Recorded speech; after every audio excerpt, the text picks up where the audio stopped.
Assalamualaikum warahmatullahi wabarakatuh.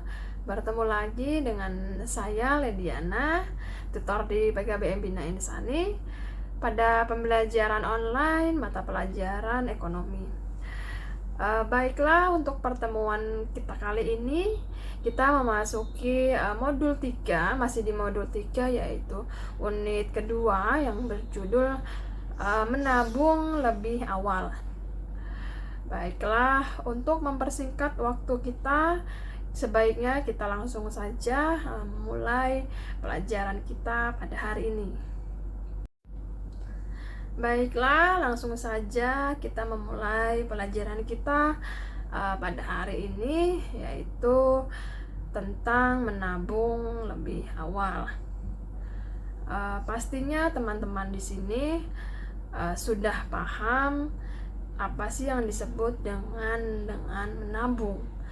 Menabung di sini menurut Kamus Besar Bahasa Indonesia yaitu berarti menyimpan uang baik di celengan seperti di kantor pos atau di bank dan sebagainya. Seperti kita ketahui, sekarang ini terdapat beberapa cara atau banyak cara untuk orang menabung uang, yaitu bisa mendatangi beberapa lembaga keuangan yang tersedia di Indonesia atau yang ada di lingkungan sekitar kita atau di daerah tempat kita tinggal.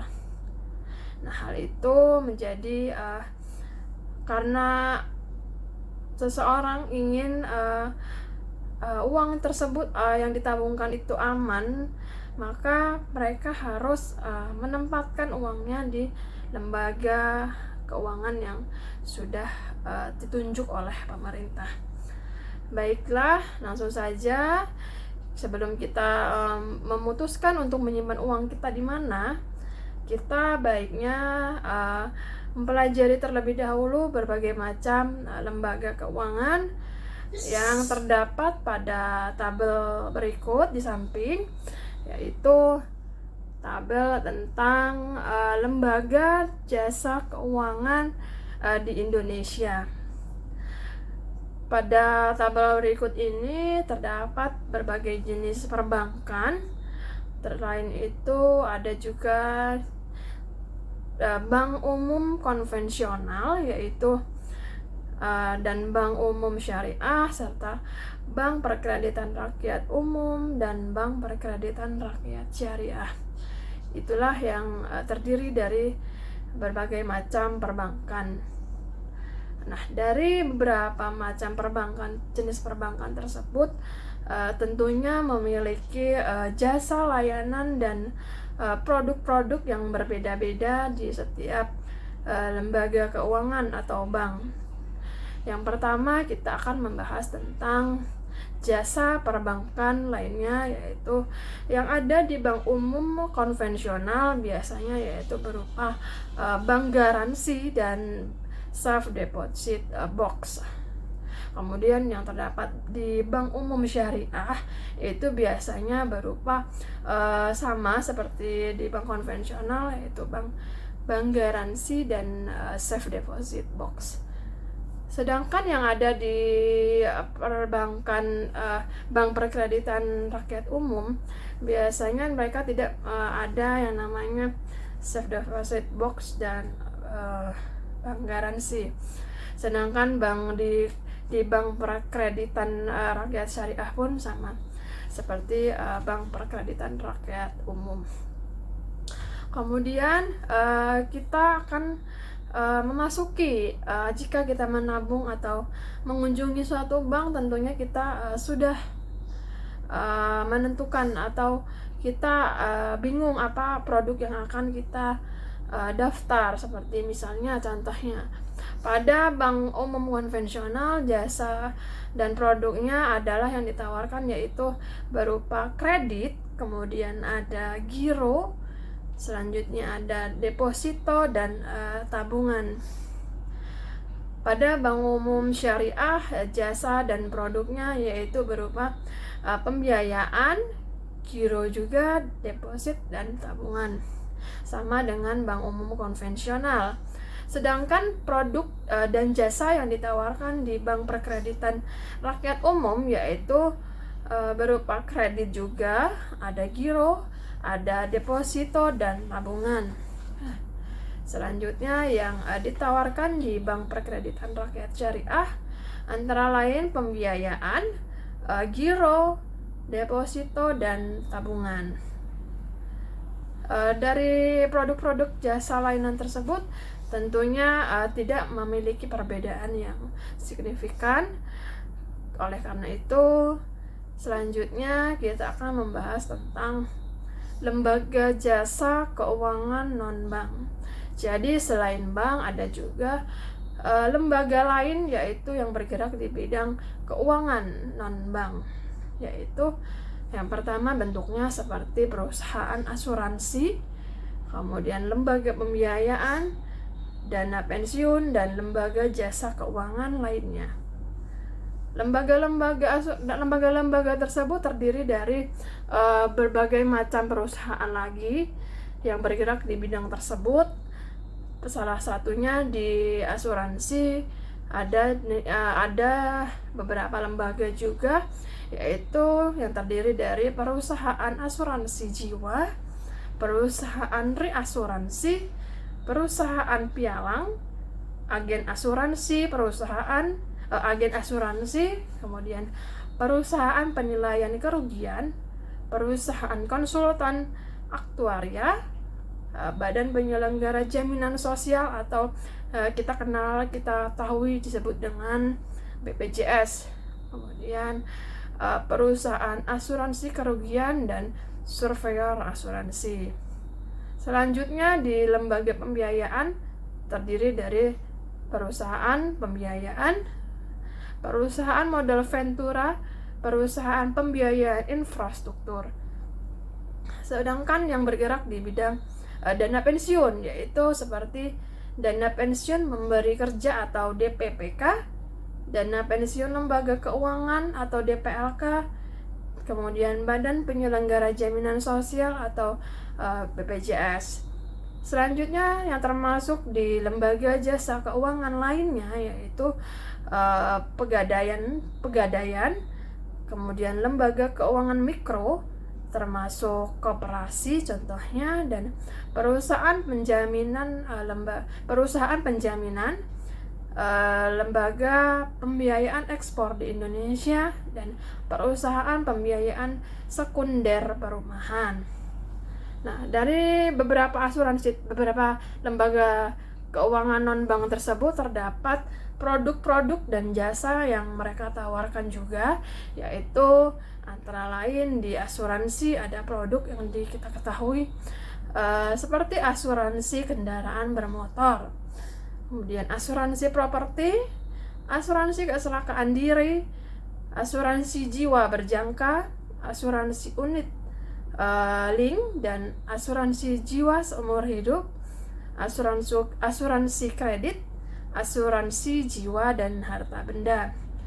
Sedangkan selanjutnya di lembaga pembiayaan itu ada yang disebut dengan pembiayaan investasi, pembiayaan modal kerja, pembiayaan multiguna, kegiatan usaha pembiayaan lainnya, kegiatan usaha sewa operasi atau operation lease, kemudian kegiatan usaha berbasis fee. Sedangkan di lembaga dana pensiun yaitu seperti produknya antara lain program pensiun manfaat pasti, kemudian produk selanjutnya program pensiun iuran pasti. Sedangkan di lembaga lainnya yaitu produk yang ditawarkan antara lain gadai seperti gadai, kemudian investasi emas, produk keuangan mikro, produk perusahaan penjaminan, kemudian produk lembaga ekspor Indonesia, produk perusahaan pembiayaan sekunder Indonesia. Itulah berbagai macam lembaga keuangan bank dan lembaga keuangan non-bank yang ada di Indonesia yang kita dapat pilih untuk kita gunakan untuk Salah satunya yang sangat familiar adalah untuk menabung. Baiklah, selanjutnya kita masih di dalam pembahasan perbankan dan lembaga keuangan lainnya. Akan tetapi di sini kita akan mengkhususkan untuk menjelaskan tentang produk-produk atau bentuk simpanan yang ada di bank. Pada penjelasan yang sebelumnya sudah dijelaskan tentang bermacam-macam jenis jasa dan produk dari perbankan. Di sini kita akan membahas produk perbankan yang sangat familiar tentunya di masyarakat, yaitu produk bank berupa cek, kemudian giro, dan yang ketiga adalah tabungan. Baiklah, di sini pada tabel berikut dapat kita perhatikan ada berbagai macam bentuk simpanan yang ada di bank. Kemudian kita akan menjelaskan tentang pengertiannya dan lebih jelasnya kita akan menjelaskan lebih rinci tentang produk tersebut. Yang pertama, kita akan membahas pengertian dari giro. Simpanan giro adalah simpanan yang penarikannya dapat dilakukan dengan cek, biljet giro, dan sarana perintah pembayaran lainnya, atau dengan pemindah bukuan seperti overbooking, biasanya seperti itu. Kemudian selain itu, ciri-ciri giro atau yang termasuk ke dalam pengertian dari giro, cek, dan lain-lain. Di sini giro ini memiliki fasilitas penarikan melalui cek atau biljet giro. Sebagaimana kita ketahui, cek adalah surat berharga atau alat transaksi pembayaran yang diterbitkan oleh bank sebagai pengganti uang tunai dan dapat dicairkan secara tunai sesuai tanggal pada cek. Jadi cek ini untuk transaksi tunai. Kemudian cek ini memiliki dua jenis, antara lain cek atas unjuk dan cek atas nama. Jadi terdapat dua jenis cek, yaitu cek atas unjuk dan cek atas nama. Cek atas unjuk berarti siapapun yang memiliki cek atau membawa cek itu dapat menggunakannya. Jadi tidak ditunjuk, tidak spesifik, hanya untuk satu orang tertentu. Akan tetapi pada cek tersebut siapapun yang membawanya bisa melakukan penarikan. Sedangkan cek atas nama yaitu hanya dapat diuangkan oleh pihak yang tercantum namanya di dalam cek. Jadi selain nama yang sudah ada di cek tersebut tidak bisa mencairkan cek tersebut. Seperti itu perbedaannya. Kemudian apa sih yang disebut dengan biljet giro? Biljet giro adalah surat berharga atau alat transaksi yang diterbitkan oleh bank sebagai pengganti uang tunai dan dapat dicairkan secara tidak tunai melalui pemindah bukuan atau overbooking ke rekening yang bersangkutan sesuai dengan tanggal yang tertera di biljet giro. Jadi apabila seseorang mendapatkan biljet giro, maka dia dapat melakukan transaksi hanya pemindah bukuan atau transaksi tidak tunai ke rekening mereka, seperti itu. Selanjutnya di giro ini kita mendapatkan laporan bulanan berupa rekening koran, yaitu detail mengenai mutasi rekening, kemudian jumlah uang yang masuk dan keluar, dan tujuan dan tanggal transaksi yang dikirimkan ke alamat nasabah. Jadi setiap bulannya nasabah yang memiliki giro ini menerima laporan bulanan berupa mutasi rekening dan lain-lain. Umumnya rekening giro ini tidak memberikan bunga. Jadi jikapun ada jumlahnya juga itu sangat kecil dan lebih kecil dari bunga tabungan biasa. Selanjutnya, setelah kita membahas giro, kita akan membahas tentang deposito berjangka. Deposito berjangka adalah simpanan yang penarikannya hanya dapat dilakukan pada waktu tertentu sesuai dengan perjanjian. Jadi deposito ini merupakan produk bank yang berupa simpanan yang hanya penarikannya hanya dapat dilakukan pada waktu tertentu yang sudah dijanjikan atau ditetapkan oleh bank. Yang termasuk dari giro deposito, yaitu maksudnya deposito berjangka, biasanya itu transaksinya jangka waktunya sudah ditetapkan, yaitu seperti 1 bulan, 3 bulan, 6 bulan, 9 bulan, dan 12 bulan atau 24 bulan sesuai dengan kesepakatan bank. Selain itu, nasabah juga dapat memilih sistem ARO atau automatic rollover, di mana setiap bulannya uang deposito tersebut akan terakumulasi secara otomatis. Kemudian umumnya setoran yang di deposito itu minimal adalah 500.000. Deposito ini tidak memiliki saldo minimal, jadi beda dengan tabungan. Bila di tabungan biasanya ada saldo mengendap atau saldo minimalnya 50.000, sedangkan untuk deposito tidak ada. Nah, di sini maka di tanggal apabila deposito tersebut sudah tanggal jatuh tempo, maka semua uangnya akan otomatis ditarik atau ditransfer ke rekening tabungan nasabah tersebut, baik dapat ditarik secara tunai maupun melalui transaksi pemindah bukuan atau overbooking. Baiklah, kita masih melanjutkan pembahasan sebelumnya, yaitu tentang deposito berjangka.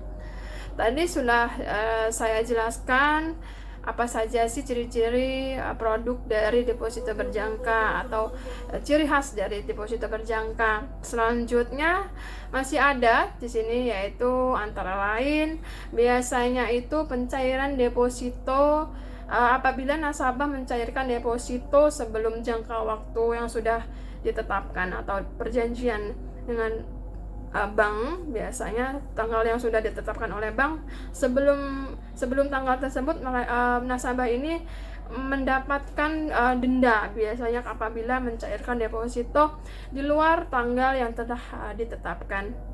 Selain itu, di deposito ini juga biasanya bunganya lebih tinggi daripada tabungan biasa, yaitu berkisar di angka 4-8% per tahun. Dan produk deposito ini juga dikenakan pajak. Dan selain itu, kelebihan dari deposito berjangka dapat digunakan sebagai agunan atau jaminan kredit pada bank.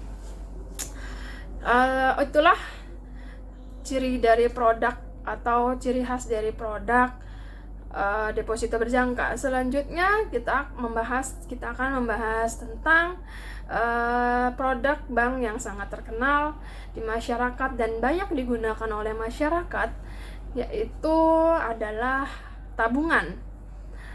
Tabungan sebagaimana kita ketahui yaitu adalah simpanan yang penarikannya hanya dapat dilakukan menurut syarat tertentu yang sudah disepakati oleh bank dan nasabah.